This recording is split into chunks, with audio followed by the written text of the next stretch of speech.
Hi, this is episode 13 of series 2 on my vlog. It's been nearly 2 weeks since the last episode, which was disappointing for me because I wanted to be more frequent, but I shall try again next week. So last week missed the update. The week before that I was at the UKCA conference, which was quite a nice experience to have because so many people asked me about the vlog and how my journey was going. Obviously more people need to watch it to find out, but that's life.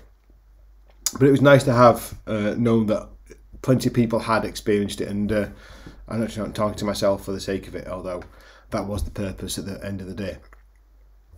So how has things gone since 2 weeks ago? So just to kind of recap, the process was to try and hit double bodyweight squat. I'd struggled with hip issues for months, hadn't gotten through, and then over the summer tried the Yes It's 1x20. And was going well, had a bit of a break for a family holiday, that kind of thing. And then for some unbeknown reason, I done really kind of what kicked into gear was, I had a massive regression. I just lost a lot of strength, lost my endurance, and numbers were going down. But thankfully, that's kind of regathered itself, and numbers are coming back up again. So time for a bit of data, I suppose. Yeah, have a bit of data. So here's some information about how I've been going with velocity. So there was a good gap around here from the 0.7 at 70, and then at 80, 85, where actually there's a lot of sessions that are not on it because I just couldn't finish the 20 reps, which was a really frustrating period of time, thinking that I'd made such good progress before the break. But so I was before my break, I was at 95 kilos and moving at 0.58 meters per second, and then on track to do 20 for 100 for 20, sorry. And Wednesday of this week, I did, I think, 4 in a row, so I was due to have increased today to 95 kilos. I'll talk about that in a second. And it was at 0.58 meters per second for an average for 20 reps, which was just a touch faster than it was when I was doing 95. So I'm kind of back where I was, or in theory back where I was. So this tells an incomplete picture because this only includes completed sets. It's not a fair comparison if I've got 12, 15 reps versus 20 reps, because obviously there might be a big disparity in velocities when I've only got 12 reps to include. So I didn't, between 90 and 95, the last time I got there, I didn't hit it straight away. It took me 2 or 3 sessions to go from 90 to 95 and do all 20 reps. And that's been the case today. So I've gone in the gym and done 95 for the first time. I think I did 17. So I'd hope by the end of next week, I'm doing 20 reps at 95. Because I'm not too far away, only got 3 more reps to find, which is a lot at the end of 17 reps, but it is only 3 reps. But my lowest velocity today was at 0.25 meters per second, which tells me that 17 at 0.25, I definitely was cooked. There's not a lot more in there in the tank. But yeah, nice to see the data is evidencing that progress is being made. The thing I'd probably say here as well, there's 2 bits of information that I take from this particular graph. One is that the blue line tells me mean velocity across 20 reps. Which was consistent at 90 kilos, so I wasn't like getting like faster and faster and faster, but it felt a little bit easier every time. But the error bars here tell me the slowest rep and the fastest rep. So the upper line is the fastest rep, and then the bottom end of the error bar is the slowest repetition.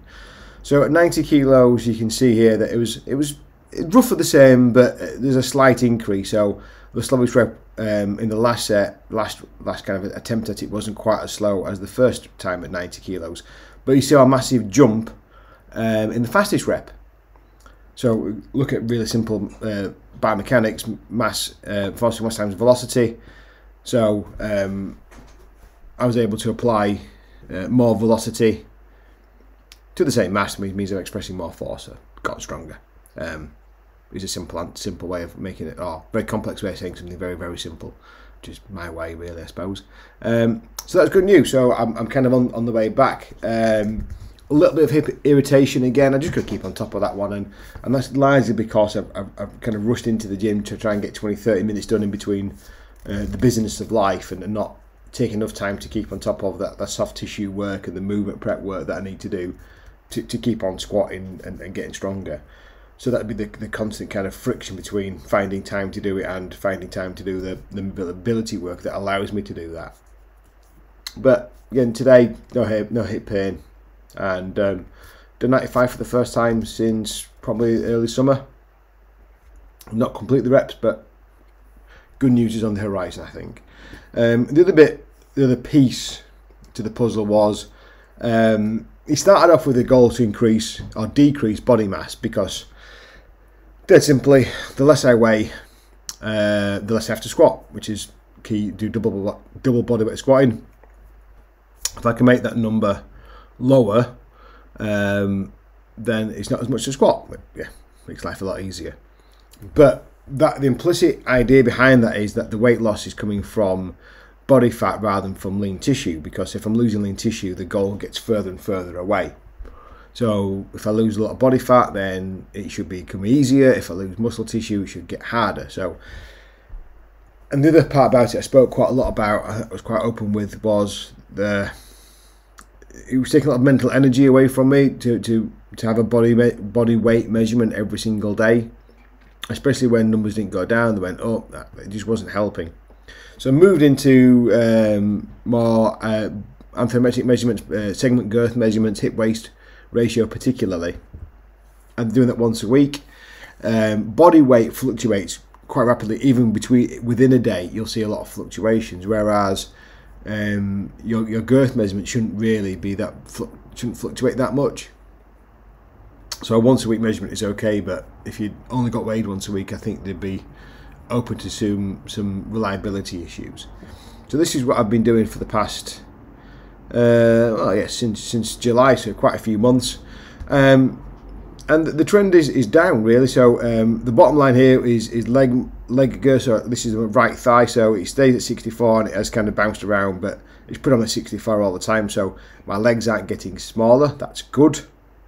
But these two middle lines are what's really interesting. The top one is the hip measurement, and then the lower one here is the waist measurement. And they both come down quite a bit, not like drastically. I'm not going for like a huge body transformation, but they've gone down enough, and my hip to waist ratio as a consequence has come down.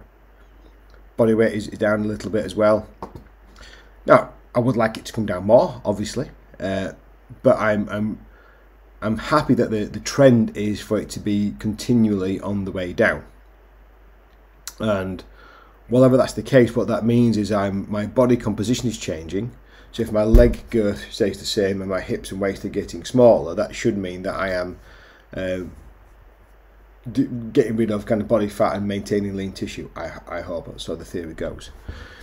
So I only get weighed once a week, but those measurements for me are important, and actually are much more helpful and much more productive. So progress there, and hopefully as training gets up and more weight is shifted in the gym, and I try to keep up my plodding around, trying to plod through 4 or 5k every few days.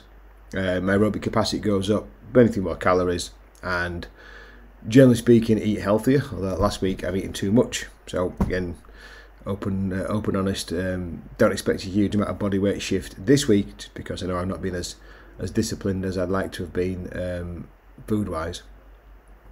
Training's going better, running's going better, numbers are going the right direction. I'm a bit happier this week than I have been in previous weeks, so hopefully this time next week I've done 95 kilos for a couple of times, and I'm a little bit closer to the 100 mark for 20, and then I can have another crack at load velocity profile and see where my strength really is. Okay, well, hopefully that's been interesting, and I'll speak to you all next week.